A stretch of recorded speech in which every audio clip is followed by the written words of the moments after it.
আমার বিয়ের 1 মাস হয়ে গেলেও এখনো পর্যন্ত আমি আমার বরকে দেখতে পারিনি। কেননা সে রাতে যখন আসে লাইট বন্ধ করে ঘরে আসে, আর সকালে আমার ওঠার আগেই সে ঘর থেকে বেরিয়ে যায়। এই রহস্যটা জানার জন্য একদিন আমি আমার জায়গায় কাজের মেয়েটিকে শুইয়ে দিলাম আর নিজে ঘরের মধ্যে লুকিয়ে গেলাম। যখন লাইট অন করলাম তখন আমি চিৎকার করে উঠলাম, কেননা হঠাৎ করে আমার চোখে ঘুম এসে যাওয়ার পরও আমি চোখ খুলতে বাধ্য হলাম। আমি 4 ঘন্টা ধরে আমার ঘরে বসে আমার বরের জন্য অপেক্ষা করছিলাম, আর এবার তো বসে বসে আমার কোমরে ব্যথা শুরু হয়ে গিয়েছিল। যখন এমনি হঠাৎ করে ঘড়ির দিকে তাকালাম তখন দেখি রাত 1টা বাজে। আমার তখন হুঁশ উড়ে গেল। আজ তো আমার ফুলসজ্জা, আমার প্রথম রাত, যে রাতে স্বামী এবং স্ত্রী একে অপরকে কথা দেয়, জীবনভর একসাথে থাকবে বলে প্রতিজ্ঞা করে। আমি এখনো পর্যন্ত আমার বরকে দেখিনি। কিছুটা তো আমাদের বংশের নিয়ম কানুন ছিল যে বিয়ের আগে মেয়ে আর ছেলে একে অপরের ছবিও দেখবে না। শুধুমাত্র ছোট বোনের থেকে শুনেছিলাম যে আমার বর ভীষণ মিষ্টি, আর তাই নিজেই মনের মধ্যে স্বপ্নের মায়াজাল বুনতে শুরু করেছিলাম। এজন্য এই রাতের অপেক্ষা না জানি আমার কবে থেকেই ছিল। আর যখন আমাকে এনে এই ঘরে বসানো হলো তখন আমি একটু ভীত ছিলাম, কিন্তু 4 ঘন্টা অপেক্ষা করার পর আমার কোমরে ব্যথা হতে লাগলো। বরং অপেক্ষা করে করে তো আমার সব স্বপ্ন শেষ হয়েই যাচ্ছিল যেন। একবার ভাবলাম যে উঠে বাইরে যাই আর গিয়ে দেখি যে আমার বর আসলে আছে কোথায়, কিন্তু তারপর বুঝলাম যে বাইরে যাওয়া ঠিক হবে না। যখন চোখে ভীষণ ঘুম চলে আসলো তখন বিছানায় বসে বসে দেওয়ালে হেলান দিয়ে ঘুমিয়ে গেলাম। আর আমার জন্য এর বেশি অপেক্ষা করা অসম্ভব ছিল। আর ঠিক তখনই দরজার লক খোলার আওয়াজ পেলাম। আমি ঘাবড়ে গিয়ে উঠে চোখ খুলে দেখতে লাগলাম, কিন্তু ঘরের মধ্যে ভীষণ অন্ধকার ছিল। আমি ভয়ে ভয়ে জিজ্ঞাসা করলাম, কে? কিন্তু জুতার কোনো আওয়াজ পেলাম না। আমি আবারও একটু ঘাবড়ে গিয়ে জিজ্ঞাসা করলাম, শোনো, এটা কি তুমি? এই ঘরে এত অন্ধকার কেন? কারেন্ট কি চলে গিয়েছে? আমি এক নিঃশ্বাসে অনেকগুলো প্রশ্ন করে ফেললাম। তখনই একজন পুরুষের গলা শুনতে পেলাম। সে বলল, আমি তোমার স্বামী। আমি শুধু এইটুকুই শুনতে চাইছিলাম, আর সেটা শোনার সাথে সাথেই আমার হৃদয়ের স্পন্দন আরো বেড়ে গেল। যখন কিনা আমি জানতাম ওই সময় আমার ঘরে আমার বর ছাড়া আর কেই বা হতে পারে। আমার বরের আওয়াজ শুনে আমার সমস্ত ক্লান্তি যেন ওখানেই শেষ হয়ে গেল। এবার আমার একটু লজ্জা পেতে লাগলো, কিন্তু একটা বিষয়ে আমি অবাক ছিলাম যে আমার স্বামী ঘরের মধ্যে আলো বন্ধ করে এত অন্ধকার কেন করে রেখেছে। আমার কাছে এই ব্যাপারটা একটু অদ্ভুত বলে মনে হলো। যদি লাইট চলে গিয়েও থাকে তাহলে তো মোমবাতি বা টর্চ ঘরের মধ্যে নিয়ে আসতে পারত। আমি চোখ বড় বড় করে দেখার চেষ্টা করতে লাগলাম, আর ঠিক তখন আমি একটা পুরুষের ছায়ার মতো দেখতে পেলাম, যে কিনা আমার দিকে এগিয়ে আসছিল বলে আমার মনে হলো। আমার স্বামী আমার সামনে এসে বসে পড়লো আর বলতে লাগলো, আমাকে ক্ষমা করবে, বাইরের সমস্ত বন্ধুদের মধ্যে গল্প করতে করতে সময় বুঝতে পারিনি। তুমি তো জানো যে এরকম সময় বন্ধুরা কোথায় ছাড়তে চায়। তুমি অনেক ক্লান্ত হয়ে গেছো, আমার মনে হচ্ছে তোমার ঘুম প্রয়োজন। বাকি কথা আমরা সকালেই বলবো। আমার বর কথা বলার সময় অনেকটা তোতলাচ্ছিল। তার মুখ থেকে তো তোতলানোর শব্দগুলো পর্যন্ত ঠিক করে বের হচ্ছিল না। এর মানে এটা একদমই নয় যে তার তোতলিয়ে কথা বলার রোগ ছিল। সে তো এমন ভাবে কথা বলছিল যে যেন আমাকে দেখে সে লজ্জা পাচ্ছিল। পুরুষ হয়েও তার এরকম লজ্জা করে করে কথা বলা আমায় কিছুটা হলেও চিন্তায় ফেলে দিল। তারপর মনে পড়ল যে ছোট বোনও বলেছিল যে দিদি, তোমার হবু বর বেশ লাজুক। আমি আমার বরকে জিজ্ঞাসা করলাম, তুমি ঘরের মধ্যে অন্ধকার করে দিয়েছো কেন? তুমি কি আমায় দেখতে চাও না? এটা স্বাভাবিক ব্যাপার যে বিয়ের রাতে একটা বউ তার বরের জন্যই সাজে, তৈরি হয়, যাতে তার স্বামী তাকে দেখে তার প্রশংসা করে। আমার কথা শুনে আমার বর কিছুক্ষণ চুপ করে রইল। আমি তো তোমাকে মন ভরে দেখে নিয়েছি। যখন তোমাকে আমার কাছে বসানো হলো তুমি ভীষণ সুন্দর। আর আমাদের এখানে একটা রীতি আছে, আমার উপর কেউ জাদু করেছিল যাতে আমার বিয়ে না হয়। এই জন্য পুরোহিত বলেছিল যে তোমাকে কিছুদিনের জন্য রাতের অন্ধকারে বউয়ের কাছে যেতে হবে। এই কথাটা আমার বড় অদ্ভুত লাগলো, কিন্তু ওই সময় আমি ওই কথাটাকে সত্যি মেনে নিলাম। কেননা প্রথম রাতেই আমি কোনো তর্কের মধ্যে যেতে চাইনি। সেই রাতে ঘুমানোর জন্য আমি বিছানায় শুয়ে পড়লাম। আমার স্বামী তার আগেই শুয়ে পড়েছিল। মনের মধ্যে একটা আশা ছিল যে নিজের বরের মুখ দেখতে পাবো, কেননা সে আমার বর বলে কথা। সে যখন বিয়ে করতে আমাদের বাড়িতে আসে তখনও তাকে আমার কিছু নিয়ম আর কারণবশত দেখা হয়ে ওঠেনি। রাত তো এভাবেই কেটে গেল। আমি ভাবলাম যে চলো ঠিক আছে, রাতটা কেটে যাক, কয়েক ঘন্টার ব্যাপার, সকালবেলা উঠে আমি আমার বরকে দেখব। আমি বরের কাছে শুয়ে পড়লাম। সকালে যখন আমার চোখ খুলল আমি আস্তে আস্তে বিছানা থেকে অন্যদিকে ঘুরে তাকালাম। তখন আমি চমকে গেলাম, কেননা বিছানায় সে ছিলই না। আমি ঘরের বাইরে বেরিয়ে গেলাম। বাইরে এসে দেখলাম তখন আমার শাশুড়ি চিন্তায় বসেছিল। আমাকে দেখে তার মুখে হঠাৎ করেই হাসি চলে আসলো, কিন্তু সে কিছু মুখে বলতে বলতেই ইশারা করে আমাকে তার কাছে ডাকলো। আমি যখন তার কাছে গেলাম তিনি এদিকে ওদিকে দেখতে লাগলেন। আমি শাশুড়ির কাছে গেলাম, তখন তিনি সাথে সাথে আমাকে ফু দিলেন। মনে হয় তিনি কোনো মন্ত্র পড়ছিলেন, আর তিনি আমার জন্যও মন্ত্র পড়ছিলেন। তিনি এরপর আমাকে ফু দিলেন। এটা দেখে আমার বরের কথা মনে পড়ে গেল। বোধহয় সেটা আমার আর আমার বরের জন্যই ছিল। মনে হচ্ছে যে সত্যি সত্যি তার উপরে কোনো জাদু হয়েছে, সেজন্যই তো শাশুড়ি আমার উপর কিছু মন্ত্র পড়ে ফু দিতে লাগলেন। কিন্তু সে কোথায়? আমি তো ঘরের মধ্যে তাকে দেখতে পেলাম না।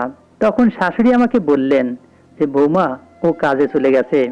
আমি ঘড়ির দিকে যখন তাকালাম তখন সকাল 7টা বেজেছিল, আর অফিসের সময় তো তার 9টা।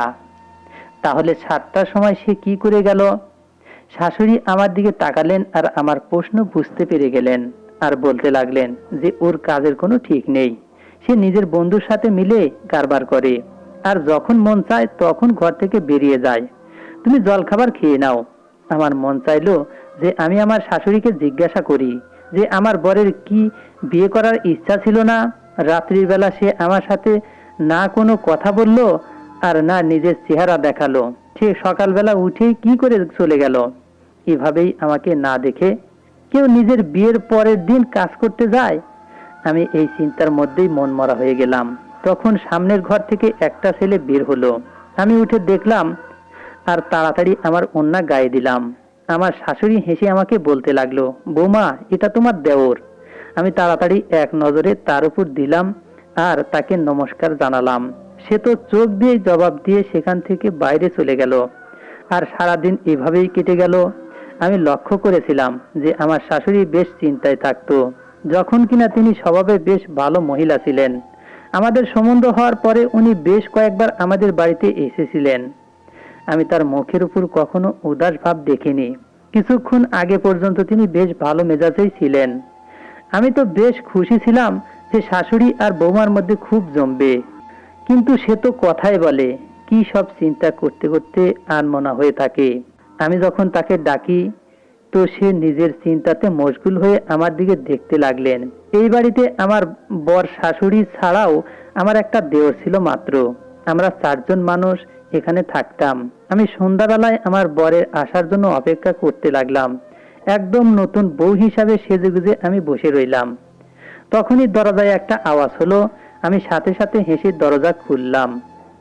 আমি দেখলাম আমার দেওর রামু দাঁড়িয়েছিল। সে আমাকে এইভাবে দাঁড়িয়ে থাকতে দেখে সঙ্গে সঙ্গে চোখ নামিয়ে নিল। আমিও তাকে নমস্কার জানালাম আর ভিতরে চলে গেলাম। অনেক রাত হয়ে গিয়েছিল। বারবার আমার নজর ঘড়ির দিকে যাচ্ছিল। না জানি আমার বর কোথায় রয়ে গেল। আমার শাশুড়ি জোর করে আমাকে খাবার পর্যন্ত খাইয়ে দিলেন। দেওর সেখানেই বসে খাবার খেলো। আমি অনুভব করলাম যেন সে আমাকে লুকিয়ে লুকিয়ে দেখছিল। আমি যখন তার দিকে দেখলাম তখন সে চমকে গেল আর অন্যদিকে তাকালো, আর তারপর তার অর্ধেক খাবার ছেড়ে ঘরের বাইরে চলে গেল। আমার মাথার মধ্যে অনেক রকম চিন্তা আসতে লাগলো। আমি এমনিই বসে বসে ভাবতে লাগলাম যে আসলে এগুলোর কারণ কি। আমি চিন্তায় পড়ে গেলাম আর ব্যালকনিতে দাঁড়িয়ে আমি কাঁদতে লাগলাম। আমার চোখ দিয়ে জল পড়ছিল। বোধহয় আমি তার পছন্দ হতে পারিনি। সে হয়তো আমাকে ঘৃণা করে, অথবা তার মনের মধ্যে হয়তো অন্য কেউ আছে। আমি এভাবেই দাঁড়িয়ে দাঁড়িয়ে ভাবতে কাঁদতে লাগলাম। আর ঠিক তখনই ঘরের মধ্যে হঠাৎ করে অন্ধকার হয়ে গেল। হালকা আলো ব্যালকনির বাল্বে জ্বলছিল, যেটাকে আমি এমনি জ্বালিয়ে রেখেছিলাম। আর তারপর ঘরের মধ্যে চলে এলাম। শ্যাম অন্যদিকে মুখ করে বসে পড়ল। আমি আজকে সমস্ত কথা পরিষ্কার করে বলতে চাইছিলাম। এই জন্য বিনা কিছু জিজ্ঞাসা করে বরের কাছে গিয়ে পাশে গিয়ে বসে পড়লাম। আমার কাঁধ আমার বরের কাঁধের সাথে স্পর্শ করলো। তখন সে বিনা কিছু ভেবে বা চিন্তা করে দূরে গিয়ে বসে পড়ল, যাতে আমার শরীর তার সাথে স্পর্শ না করে। আমি আমার বরকে প্রত্যেকটা কথা জিজ্ঞাসা করতে চাইছিলাম যে আসলে সে আমার সাথে এরকম কেন করছে। আমি এরপর আবার একবার বরের দিকে তাকালাম আর ভয়ে ভয়ে আমার বরের হাত ধরলাম। আমার হাত অনুভব করার সাথে সাথে শ্যাম নিজের হাত ছাড়িয়ে উঠিয়ে দাঁড়িয়ে পড়ল। অন্যদিকে মুখ করে বসে বলতে লাগলো, যা বলার আছে তাড়াতাড়ি বলো, আমি ভীষণ ক্লান্ত, আমার ঘুম পাচ্ছে। আমার বরের কথায় আমার চোখে জল চলে এলো। আমি বললাম যে তুমি কি অন্য কাউকে পছন্দ করো? যদি এরকমই ব্যাপার হয়ে থাকে তাহলে তুমি আমাকে বিয়ে করলে কেন? বর সাথে সাথে গলা উঁচিয়ে আমাকে বলল, আমি অন্য কোনো মেয়েকে পছন্দ করি না, ব্যাস আমার একটা বাধ্যতা আছে। না আমি নিজের চেহারা তোমাকে দেখাতে পারবো, আর না আমার কাছে তোমাকে ভালোবেসে কথা বলার মতো সময় আছে। আমার রাগ হচ্ছিল যে এরকম কি বাধ্যতা থাকতে পারে যার জন্য আমার বর আমার থেকে দূরে দূরে পালায় আর আমি তার কাছে যাওয়ার চেষ্টা করতে থাকি। সেই দিনের পর বেশ কয়েকদিন এমনি কেটে গেল আর পুরো রাত আমি গভীর ঘুমে ঘুমাতে লাগলাম। ফলে আমার চোখ সকালবেলা গিয়েই খুলতো। সারা দিন বর ঘরের বাইরে থাকতো। অন্যদিকে আমি না জানি কেন এরকম অনুভব করতে লাগলাম যে আমার উপর যেন কেউ নজর টিকিয়ে আছে। কিন্তু আমি যখন এদিক ওদিক তাকিয়ে দেখতে থাকি তখন কেউ আমার নজরে আসে না। একবার আমি শাশুড়ির জন্য চা বানিয়ে আমার শাশুড়ির ঘরে যেতে লাগলাম। তখন তার আওয়াজ শুনে আমি সেখানেই দাঁড়িয়ে গেলাম। বারবার তিনি একটাই শব্দ বলছিলেন, না জানি সে কে ছিল। আমার শাশুড়ি তার কাছে কাকুতি মিনতি করছিলেন। না জানি আমার শাশুড়িকে কে ব্ল্যাকমেইল করছিল। আমি যখন তার দরজায় টোকা মারলাম আর ঘরের ভিতরে ঢুকলাম তখন সে ফোন বন্ধ করে নিজের চোখের জল মুছতে লাগলেন। আমি তার কাদার কারণ জিজ্ঞাসা করলে উনি বলতে লাগলেন, ফোনে তার ভাই ছিলেন, তিনি তার উপর রেগে আছেন, আর কয়েক বছর হয়ে গেছে উনি কথা বলেন না আর শাশুড়ির সাথে দেখা করতেও আসেন না। সেই জন্যই শাশুড়ি কেঁদে কেঁদে তার কাছে মিনতি করছিলেন। আমার হৃদয় শাশুড়ির কথা শুনে উদাস হয়ে গেল। কিন্তু তারপর যে সত্যি ব্যাপারটা আমার সামনে উঠে এলো সেটাই আমি তো অবাক হয়ে গেলাম। কিছুদিন পরে শাশুড়ির বোন তার সাথে দেখা করতে আসলেন। আমার সাথে উনি খুব ভালোবেসে কথা বললেন, খাবার আমার সাথেই খেলেন। আমি এটা অনুভব করছিলাম যে শাশুড়ি আর দেওর দুজনেরই খাবার খাওয়া অপছন্দের মনে হচ্ছিল। আমার দেওর তো খাবার খেয়েই ঘরে চলে গেল। আর যখন দেওরের এই মেজাজ মাসি দেখলেন তিনি আমার শাশুড়িকে বলতে লাগলেন, তুমি রামুর সম্বন্ধ ছোট বয়সেই আমার মেয়ের সাথে করেছিলে, এবার তুমি আমাকে বলো যে কবে তুমি আমার মেয়েকে বউ বানিয়ে আনবে। আমার শাশুড়ি তার বোনের কথা এড়িয়ে যাচ্ছিলেন। আমি এটা অনুভব করলাম যে উনি রামুর সম্বন্ধ নিজের বোনের মেয়ের সাথে করতেই চাইছিলেন না। পরের দিন আমার শাশুড়ি ঘুমোচ্ছিলেন, তখনই মাসি জেগেছিলেন। আমি রান্নাঘরে নিজের জন্য জলখাবার বানাচ্ছিলাম।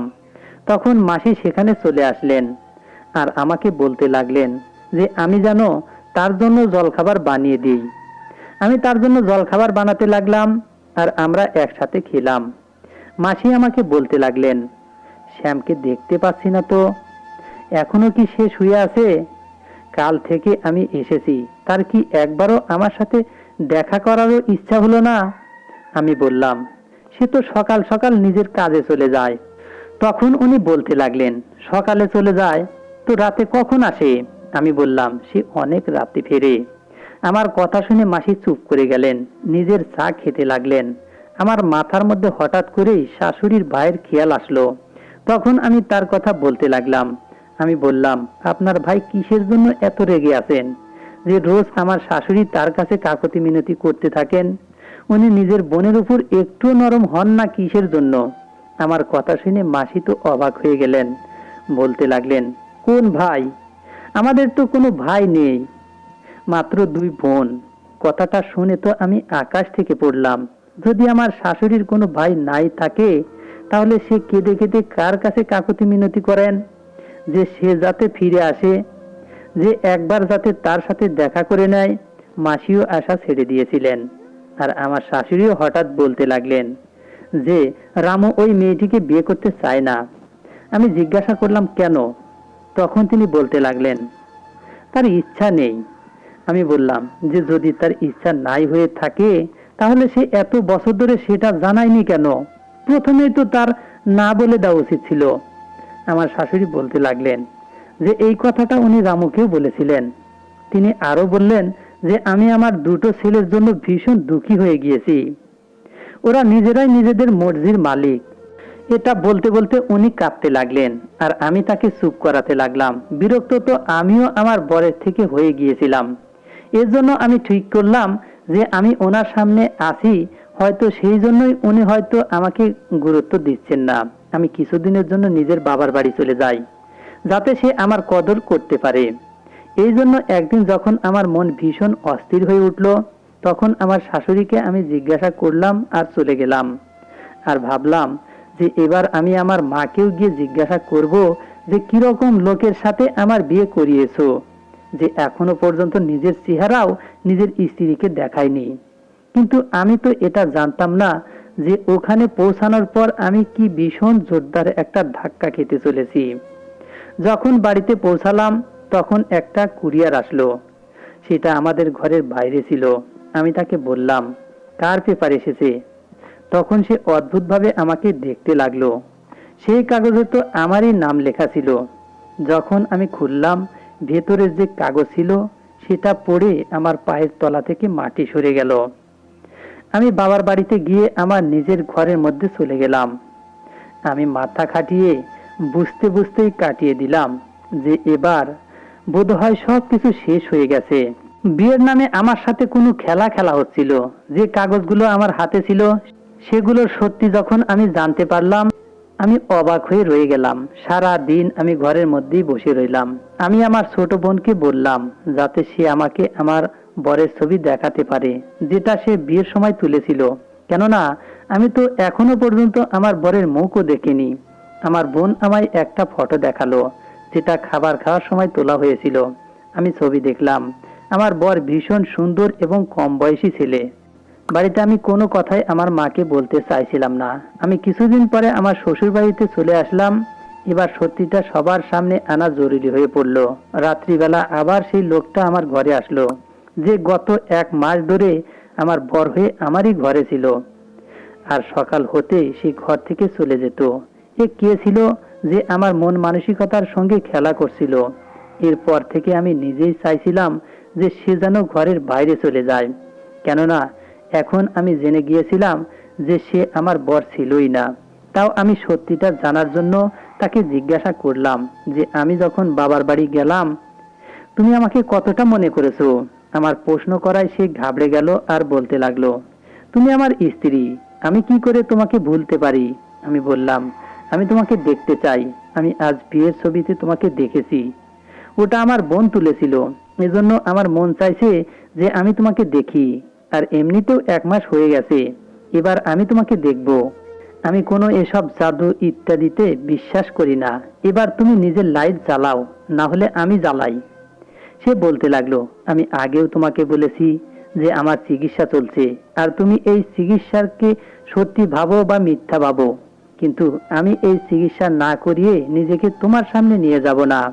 আর যদি তুমি এরকম ভাবে আমাকে বিরক্ত করো তাহলে আমি আজকের পরে তোমার ঘরেও আসবো না। এটা বলে সে ঘরের বাইরে চলে গেল। আমি পরের দিন তাকে আর কিছু বলিনি। সে আবার আমার ঘরে এসে শুতে লাগলো। কিন্তু সে শুতেই আমি সোফায় গিয়ে শুয়ে পড়লাম।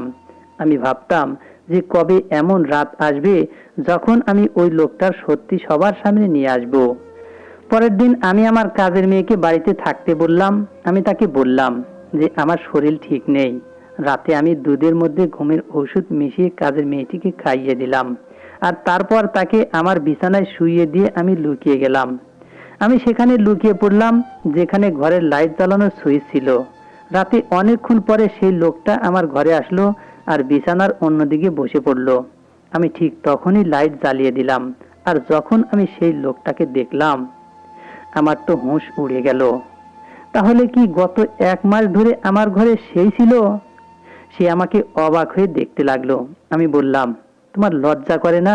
তুমি আমার ঘরে এরকম ভাবে আসা যাওয়া করো? সে কোনো উত্তর করলো না। আমি সেই পেপারগুলো আলমারি থেকে বের করলাম আর তার মুখে ছুঁড়ে মারলাম আর কাঁদতে লাগলাম, কারণ সেগুলো ছিল ডিভোর্সের পেপার, যেখানে একটা চিঠিও ছিল, যে চিঠিতে লেখা ছিল আমি অন্য কোনো মেয়েকে বিয়ে করতে চাইছিলাম, কিন্তু আমার মা জবরদস্তি আমার সম্বন্ধ তোমার সাথে ঠিক করে। আমি হাজার বারণ করার পরও আমার বিয়ে তোমার সাথে করিয়ে দেয়, আর এই জন্য আমি বিয়ের রাতেই পালিয়ে গিয়েছিলাম। আর এবার আমি তোমাকে ডিভোর্স পেপার পাঠালাম, যাতে তোমার ইচ্ছায় তুমিও এবার বিয়ে করে নিতে পারো। তখন তো আমার মাথা ঘুরতে শুরু করে দিয়েছিল, যখন শুনলাম আমার বর প্রথম রাতেই পালিয়ে গিয়েছিল। আমার ঘরে যে আসতো যেত সে আমার দেওর ছিল। আমি জানতে পারলাম আমার দেওর এতদিন আমাকে ঠকাচ্ছিল। আমি তার কলার চেপে ধরে নাড়িয়ে তাকে জিজ্ঞাসা করলাম যে সে আমার সাথে এরকম কেন করলো। তখন সে বলতে লাগলো, আমি আজ পর্যন্ত তোমার সাথে এমন কিছু খারাপ করিনি যার জন্য তোমাকে বা আমাকে লজ্জায় পড়তে হতে পারে। আমি যা কিছু করেছি আমার মায়ের বলাতে করেছি, কেননা শ্যামদাদা বিয়ে করে প্রথম রাতেই পালিয়ে গিয়েছিল। তাই মা ভয় পাচ্ছিল যে এই কথাটা যদি চারিদিকে ছড়িয়ে যায় তাহলে কি হবে। এই জন্য আমি ঘরে আসতে যেতে থাকতাম, যাতে তোমার কোনো সন্দেহ না হয়, আর পুরো কথাটা বন্ধ ঘরের মধ্যেই থেকে যাবে। কিন্তু আমি তোমার সাথে কোনো ভুল কাজ তো করিনি। আমি আবার বললাম, তোমার দাদা আমাকে ডিভোর্স দিয়ে দিয়েছে, এই জন্য আমার এই ঘরের সাথে, এই বাড়ির সাথে কোনো সম্পর্ক নেই। আমি পরের দিন আমার বাবার বাড়ি চলে গেলাম আর সমস্ত কথা আমার বাড়ির লোককে বলে দিলাম। কিন্তু কয়েক মাস পর আমার শাশুড়ি আমাদের বাড়িতে আসেন। তিনি আমাদের পরিবারের সদস্যদের কাছে ক্ষমা চাইলেন এবং রামুর সাথে আমার সম্পর্কের জন্য জিজ্ঞাসা করতে শুরু করলেন। তিনি বলতে লাগলেন, এখন আপনাদের মেয়েকে বিয়ে দিয়ে দিলে ভালো সম্বন্ধ পাওয়া একটু মুশকিল হবে। দোষ আমার ছেলের নাকি আমার? তার থেকে বড় কথা হলো আপনার মেয়েকে কেন শাস্তি ভোগ করতে হবে? আমি শ্যামকে ফিরে আসার জন্য অনেক অনুরোধ করেছিলাম, কিন্তু সে আসেনি। আমার বাবা মা আমাকে রামুর সাথে বিয়ে দিয়ে দিয়েছেন। একটা কথা বোধহয় ঠিকই বলা হয়, একজন নারী একজন নারীর ঘরকে যেমন ধ্বংস করে, তেমনি একজন নারী তার ঘরকে পরিপূর্ণ করে তুলতে পারে। বন্ধুরা, আমাদের এই গল্পটি যদি ভালো লেগে থাকে, লাইক, কমেন্ট, শেয়ার ও সাবস্ক্রাইব করে আমাদের পাশেই থাকবেন। ধন্যবাদ সবাইকে, ভালো থাকবেন।